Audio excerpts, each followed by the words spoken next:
Hello everyone. So in today's class we are going to study about neutral flames. देखिए last class में हमने पढ़ा था कि फ्लेम्स क्या होते हैं, फ्लेम्स कितने टाइप्स के होते हैं और ये डिफरेंट टाइप्स के फ्लेम का होना क्यों ज़रूरी है। ये सारी बातें हमने लास्ट क्लास में पढ़ी थी और आज we are going to start the first type of flame which we have to study in this topic and that flame is neutral flame. Neutral flame कैसा दिखता है? तो कुछ ऐसा दिखता है, आप इस फिगर में देख सकते हो।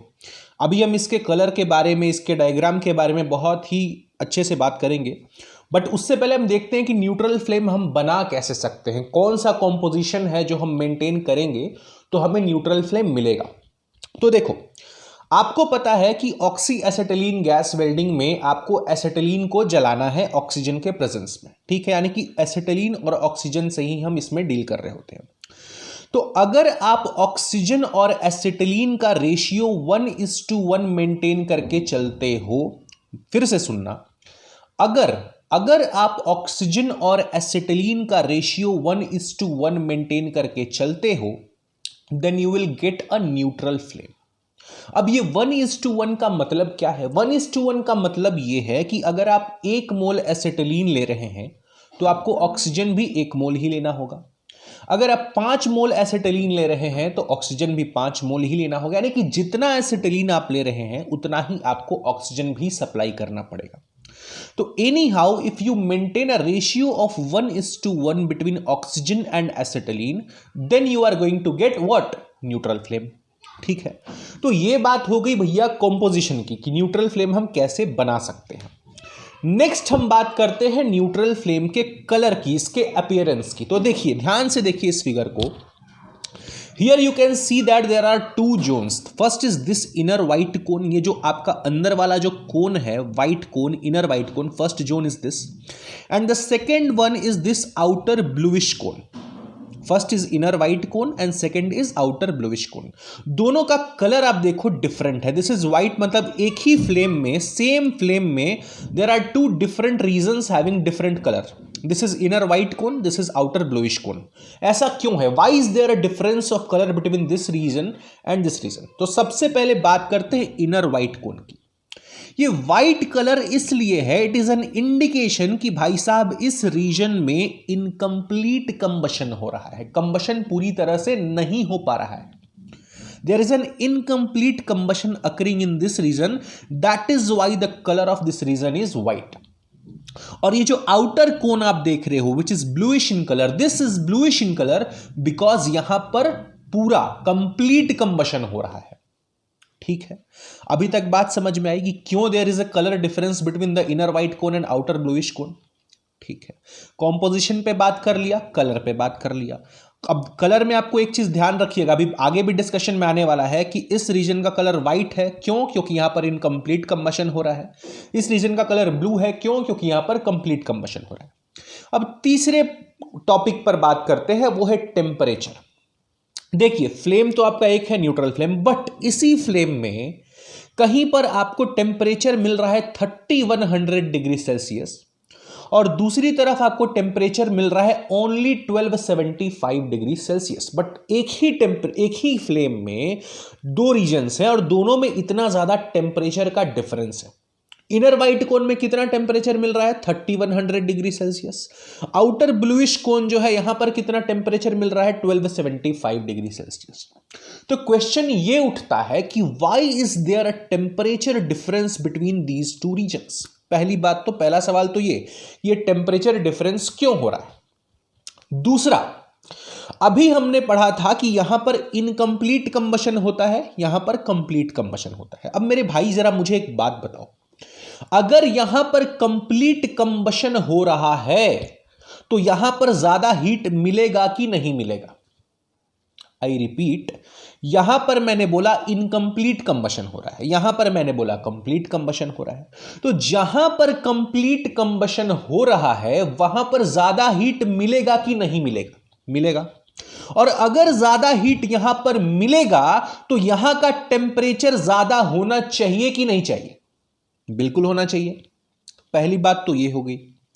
दूसरी बात, जो कि और भी इंटरेस्टिंग डिस्कशन को बनाती है कि हमने पढ़ा था कि ऑक्सी एसिटिलीन गैस वेल्डिंग में जो रिएक्शन होता है वो 2 स्टेजेस में होता है।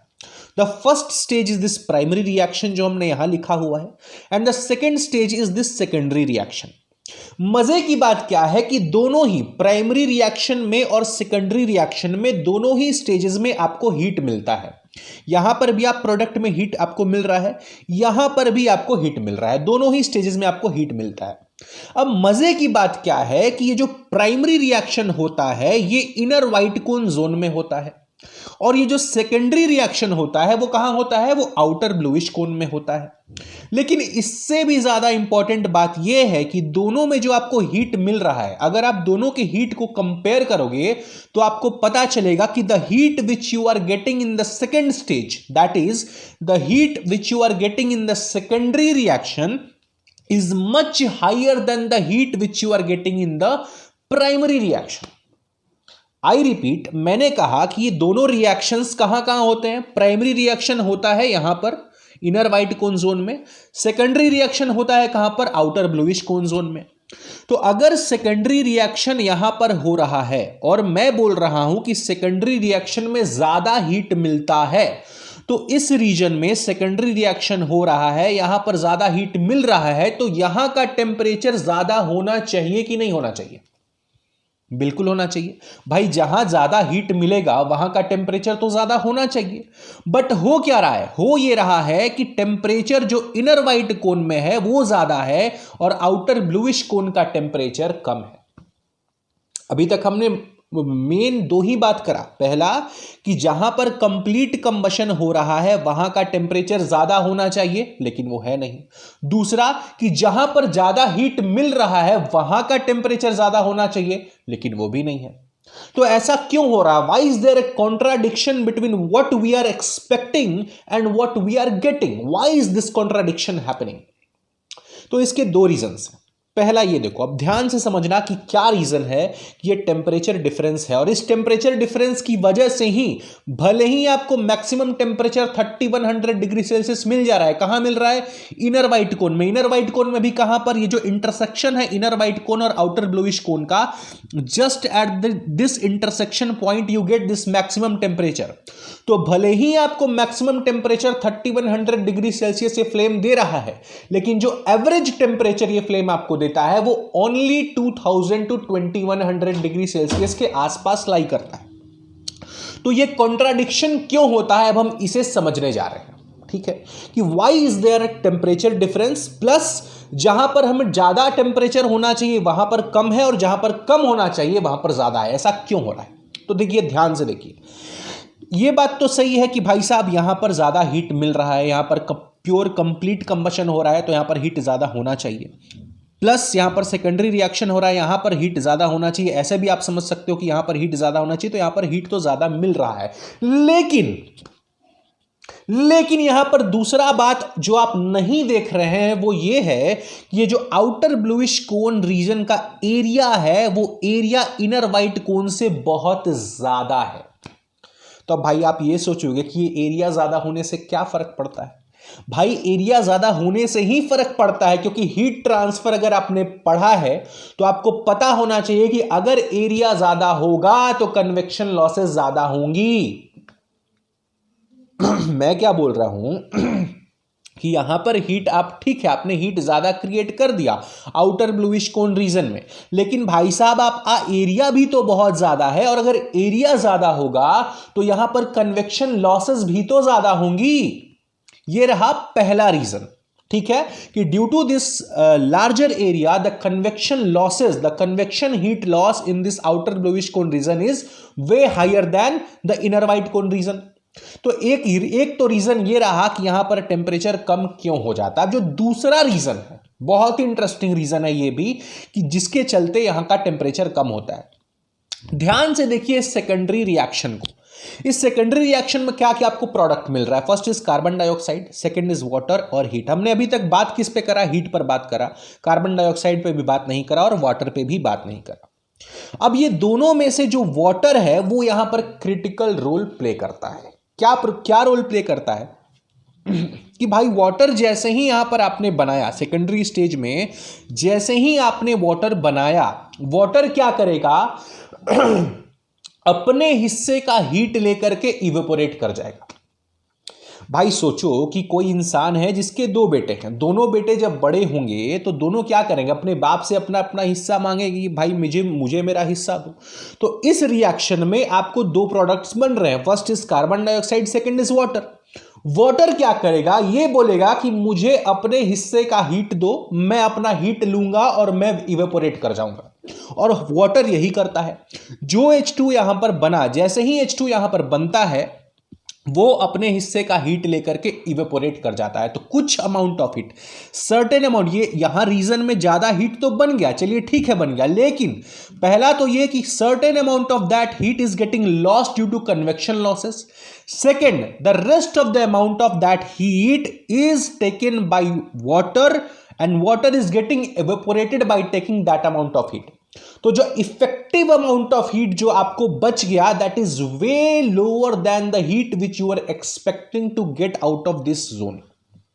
समझे, आपको ज्यादा हीट मिल रहा था इस जोन में, लेकिन due to the convection losses and due to the evaporation of H2 which is forming in this secondary stage, जो हीट बचा आपके लिए वो हीट बहुत कम हो जाता है। And that is the only reason why the temperature of this outer bluish flame, outer bluish cone is only 1275 degree Celsius, which is way less than the temperature which you are getting in the inner white cone.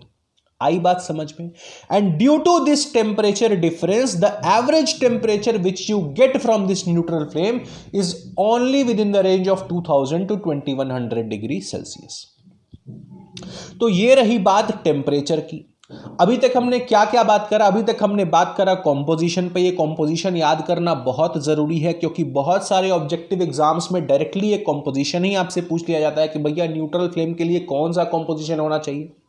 Second, ये जो आप देख रहे हो ये diagram, ये temperature ranges और बाकी जो भी मैंने अभी आपको बताया, this discussion is also very much important. क्यों इंपॉर्टेंट है? क्योंकि इंजीनियरिंग सर्विसेज 2009 में, ध्यान से सुनिएगा, इंजीनियरिंग सर्विसेज 2009 में डायरेक्टली 20 मार्क्स का क्वेश्चन पूछा गया था, जहां पर जो तीनों टाइप्स के फ्लेम होते हैं, न्यूट्रल, ऑक्सीडाइजिंग और कार्ब्यूराइजिंग, तीनों फ्लेम्स को अच्छे से एक्सप्लेन करने को कहा गया था। That was of 20 marks.